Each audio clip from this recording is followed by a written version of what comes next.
তো হ্যালো দর্শক, দেখুন যে মৌমাছিগুলো আমি ভাঙার ভিতর দিয়ে এপি সেরেনা মৌমাছি এটা আমি সংগ্রহ করি বিভিন্ন গাছের ভিতর ও ঝোপে জঙ্গলের ভিতর থেকে। তো ধরার পরে এগুলো আমি নিয়ে আসি আমার বক্সে দিয়ে দিই।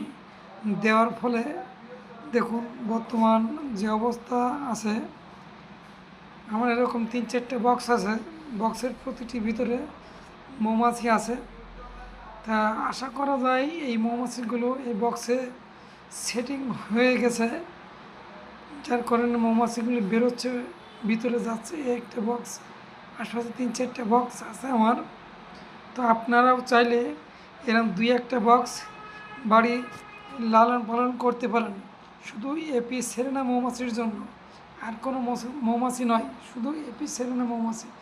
ভালো লাগলে লাইক ও কমেন্ট শেয়ার দিয়ে অবশ্যই পাশে থাকবেন।